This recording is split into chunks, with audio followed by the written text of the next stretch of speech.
السلام عليكم، لاباس عليكم بخير مزيانين. كنتمنى يلقاكم هذا الفيديو في احسن الاحوال. اليوم غنحضر معكم شويه ديال الدجاج محمر. عندي واحد الدجاجه هنايا، عندنا الدجاجه فيها كيلو ونص وتقريبا تما شي نص كيلو، يعني المقياس ديال 2 كيلو.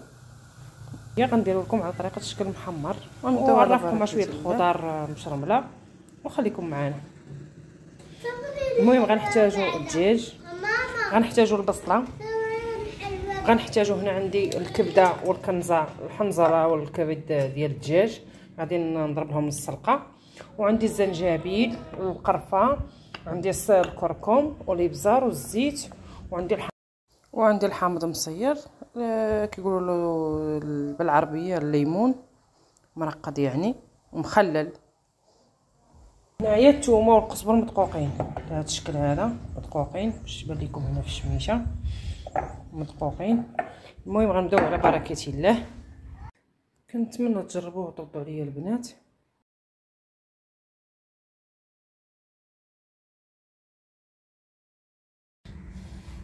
نبداو على بركه الله. غادي نحط القزبر والمعدنوس هنا باش غادي نخلط الشرموله ديالي.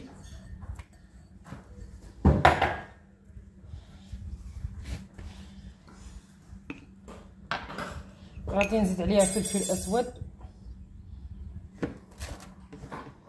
المهم القياس ديال الدجاج اللي عندكم، انا ما غنقول لكم لا معلقه لا نص معلقه.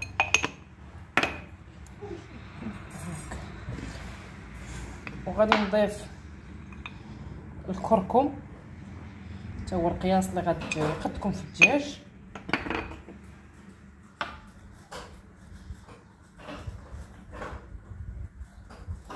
غنضيف الزنجبيل كذلك. المهم غنزيد شويه من الزنجبيل حيت الدجاج كيبغي الزنجبيل، وغنضيف شويه القزبر شويه القرفه.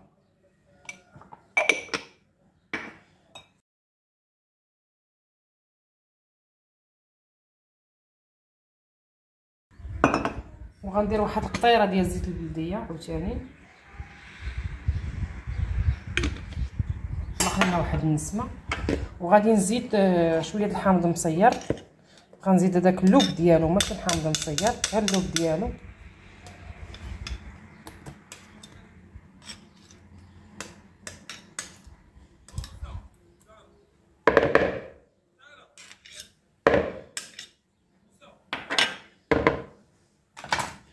غادي نخلط العناصر ديالي جيدا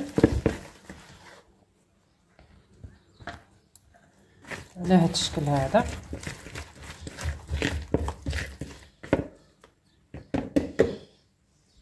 وهذه هي الدجاجه ديالي، غادي نثقب ليها الزرعه كذلك، وغادي نعمر بها هنايا الحشوه. غنطليها كامله وغادي نعمر بها الحشوه. نخشيو ليها كذلك هنا، نخشيو هنا في هاد الجوانب هادو.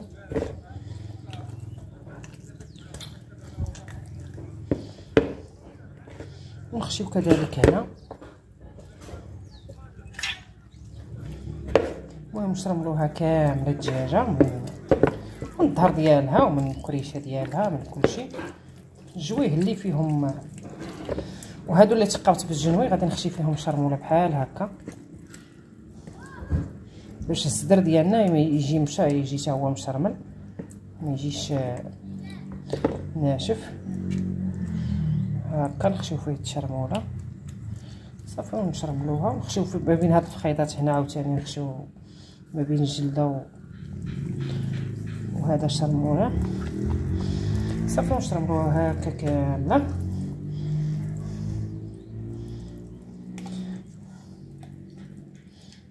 انا المهم كاع الجوايه، وكنخليو واحد الثقب هنا باش كنخشيو الرجيلات على هذا الشكل هذا.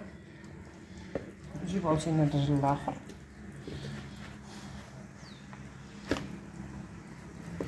هكا صافي. كتجمع لينا الدجاج ديالنا على هذا الشكل هذا. نخليوها على جانب ونجيبو الفخيط عاوتاني اللي عندنا الاخر، عاوتاني نثقبوه حتى هو باش تدخل لينا فيه التشرميله. وعندي هذا عاوتاني هذا الزر هذا تاني خشيو ونشرمولو هنايا باش يعطينا ندهنوه حتى هو.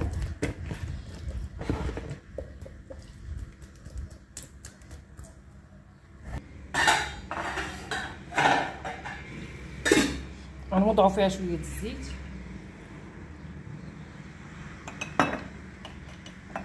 وغنوضعو الدجاجه ديالنا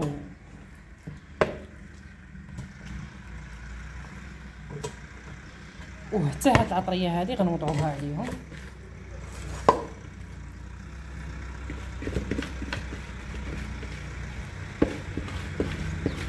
واحد شويه الماء هنا في هذا الاناء اللي شرملت فيه عاد باش نهبط هذه، وفي نفس الوقت ندير به القميله باش ما تحرقش لينا.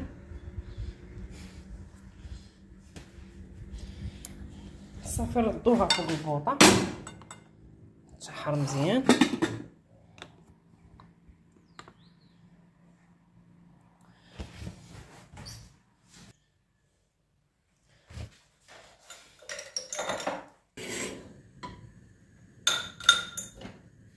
صافي نخلي الدجاج ديالنا يتشحر وعاد نزيد له البصله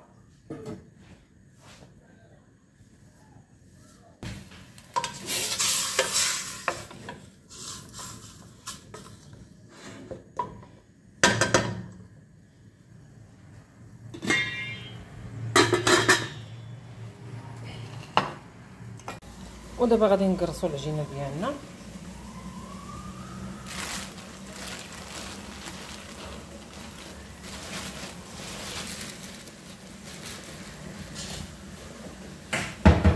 من بعد ما خمرات نجمعوا العجينه نحيدو منها داك الهواء الزائد على هذا الشكل هذا.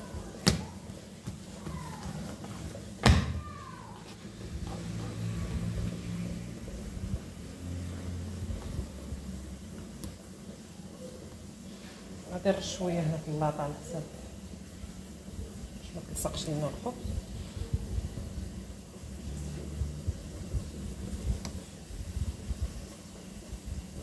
غادي نديرو غير خبيزات صغيورين.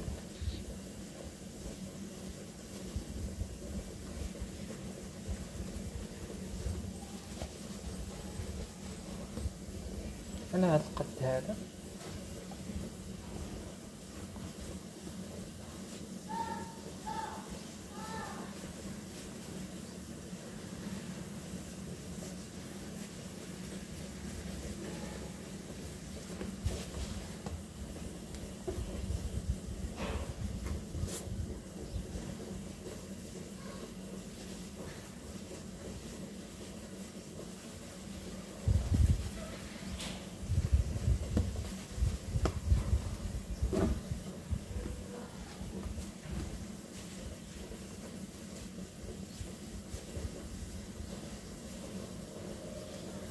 شوفوا هذا كيدل على ان الخميره مدلوكه مزيان.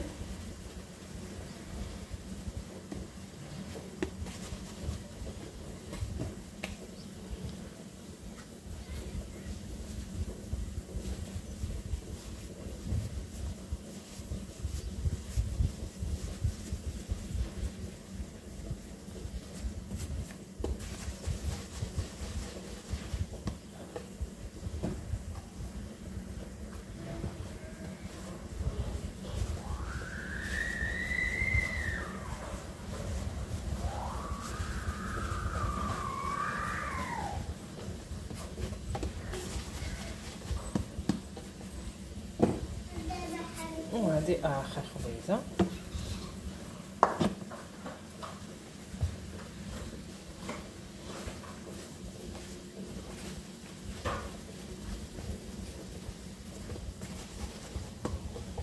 صافي دابا نخليهم هكا نغطيهم ونخليهم شويه يطوعوا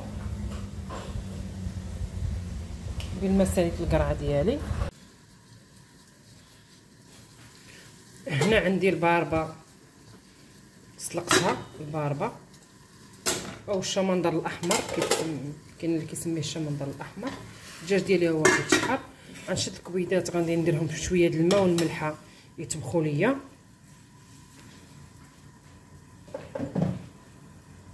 نركب عليهم الماء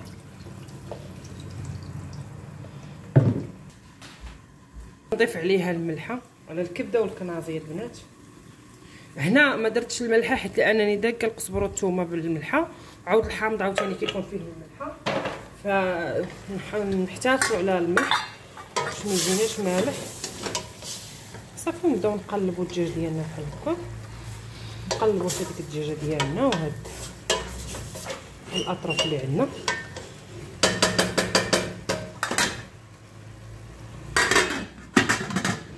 والله يا البنات على الريحه طالعه. خليوها تشحر مزيان وعاد نرميو عليها البصله.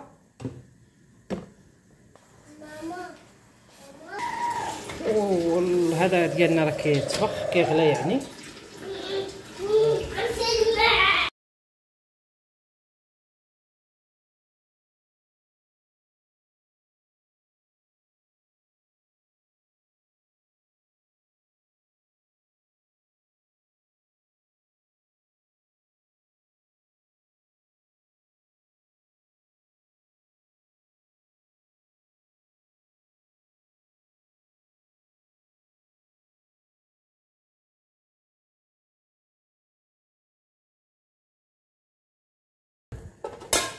عرفتش انا واش هذا هو الباربه حنا كنسميوها، كاين اللي كيقول لها الشمندر الاحمر، وعندها اسم اخر والله ما قالت عليه شنو سميتو.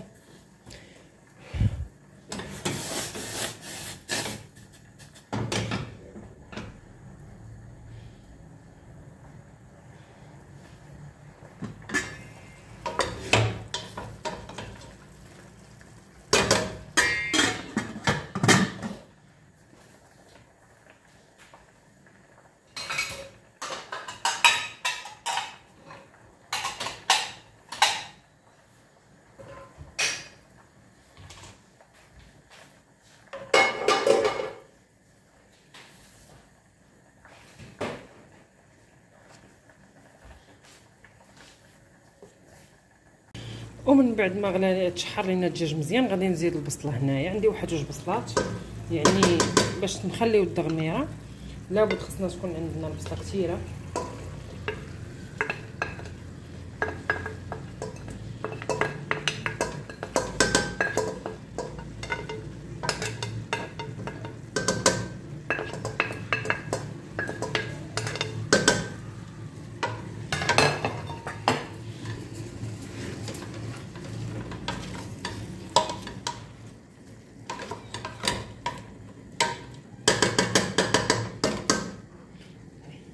وغادي نروي عليها وغادي نسد عليها.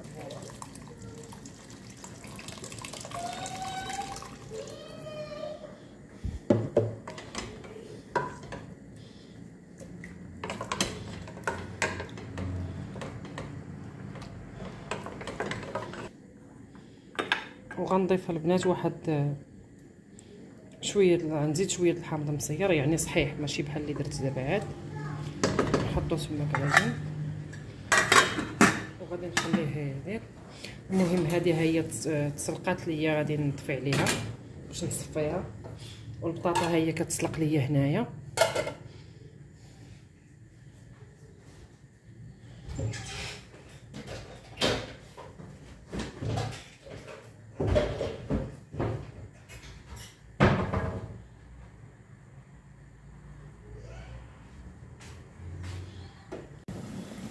وعلى القرعه غادي نضيف شويه الزيت باش نشقرها، حيت القرعه البنات راه معروفه ما الا سلقتيها كترخي الماء، اللهم تشحريها ديريكت وكطيب دغيا. زعما بصراحه ربي كطيب دغيا.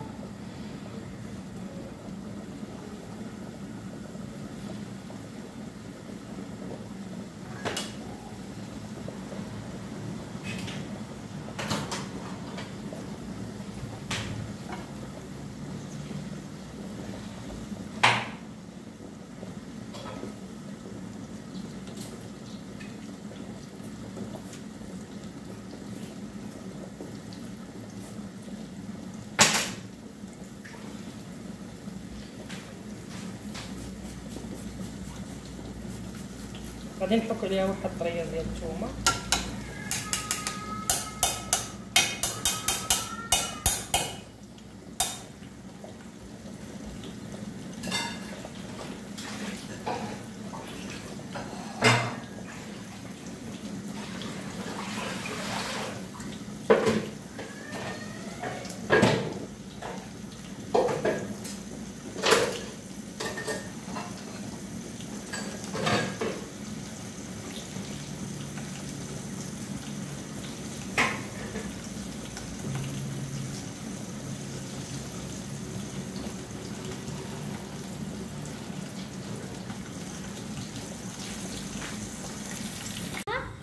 ومن بعد ما حيدت الدجاجه طابت ليا هي والدجاج الاخر، دابا غادي ندخلهم للفران، غادي ندهنهم شويه الزبده بحال هذا الشكل هذا باش يتحمروا ليا من جميع الجوانب. وهذه غنحط عليها هكا الزبده هكا،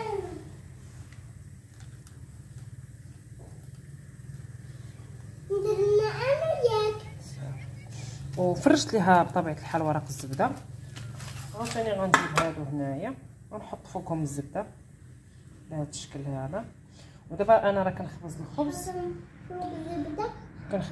ملي غادي نسالي الخبز غادي نحشيهم في الفران حتى هما. والبصله والكبيده وداكشي راهم باقيين كيتحمروا، خليهم يتحمروا على مهل.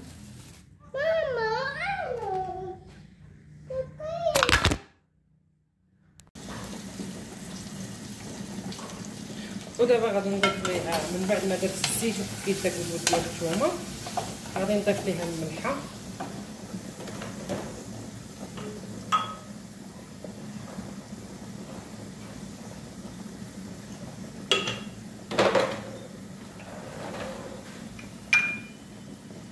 بيصه ديال الكمون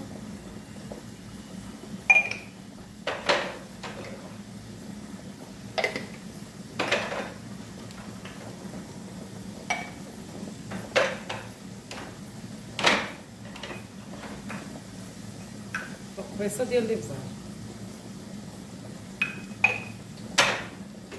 نخليها تشحر مزيان تدبل لينا مزيان.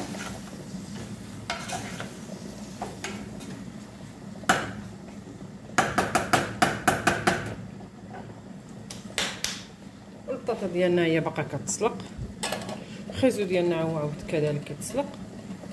دابا غنقرصوا العجينه،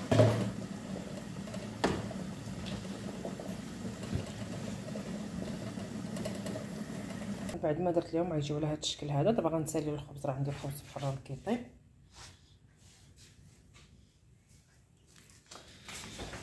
ها هو الخبز كيجيو على هذا الشكل هذا، خبيزات هانتوما. دابا غنسنى الخبز يكمل الطياب ديالو، وعاد نرمي الخبز، عاد نرمي الدجاج لداخل باش يتحمر ليا. المهم البنات الباربه درت لها غير الملحه والزيت وشويه الخل بهذا باش غنديرها، والبطاطا كذلك درت لها الملحه والزيت والخل، وغنزيدها شويه الابزار.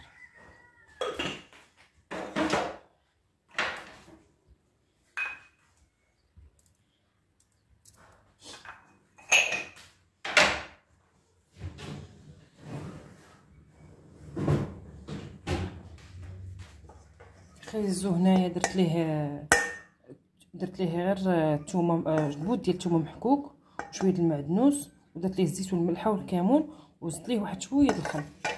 العصير ديالنا هذا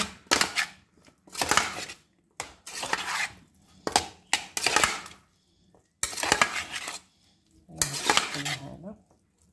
المهم تذوقوا، الا كان ناقصها الملح ولا شي حاجه راه نتوما غتزيدوها.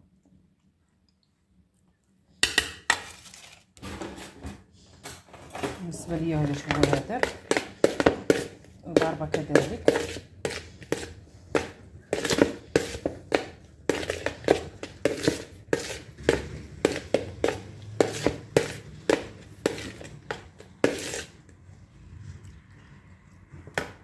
وهادو هما الاطباق ديالنا النهائيه، كيجيو على هذا الشكل هذا.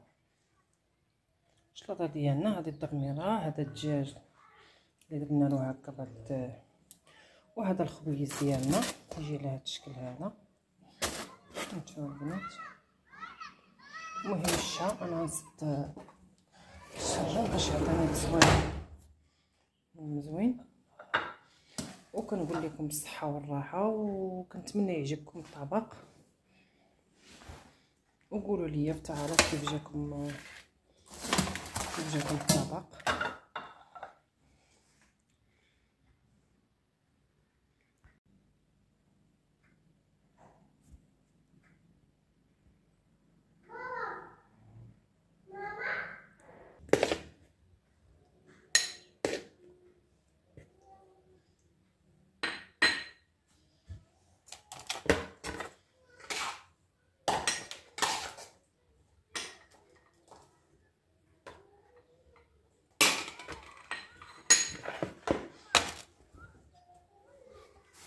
وهنا وجدت البلا ديالي اللي غادي نحط فيه الدجاجه وكندور به شلاضه.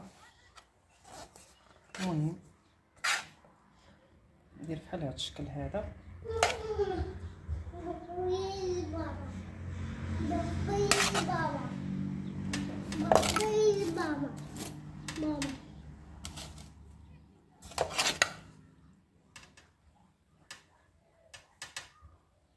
نحاولوا نعمروا هاد الخصات هادو بالسلطه اللي حنا مدايرين.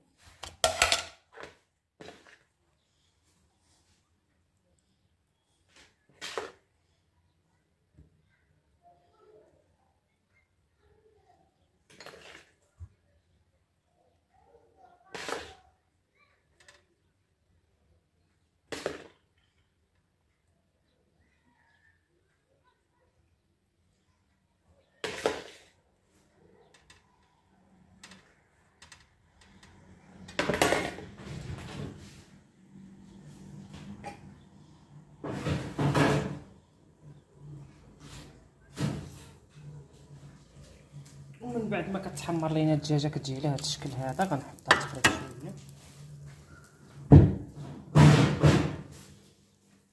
عاوتاني الدجاج الاخر ها هو.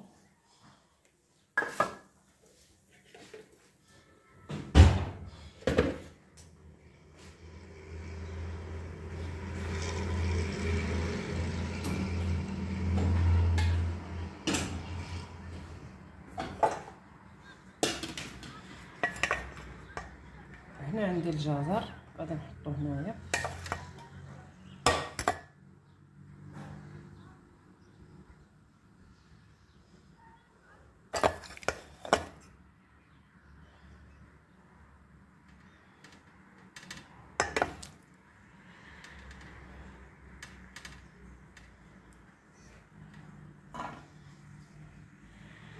الدجاجه ديالي غادي نحطها هنا في الوسط على هذا الشكل هذا.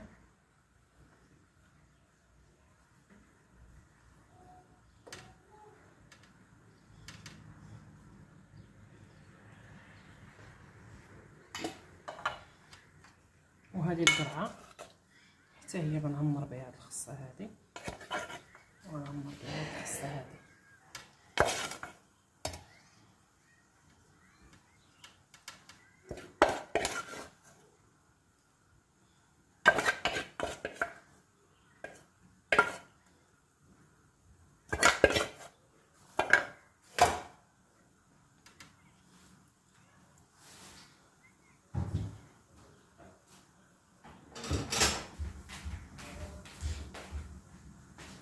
وهذا الدجاج هذا اللي عندي غنحطو هنايا، حيت هذا الشخص هذا ما كيبغيش بحال هذا الشكل هذا، كيبغي المرقه لاصوص هنا.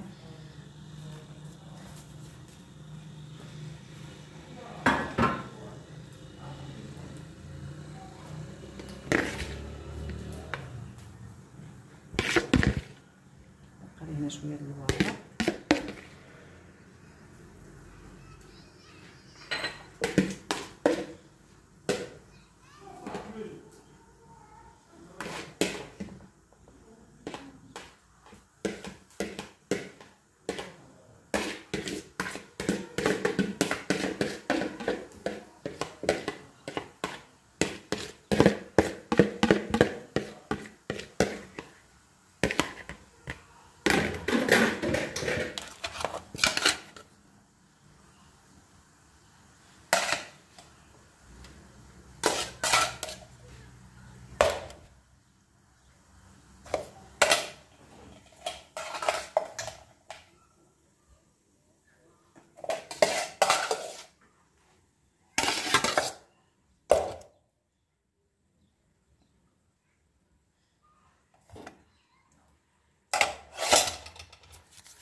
وبالصحة والراحة.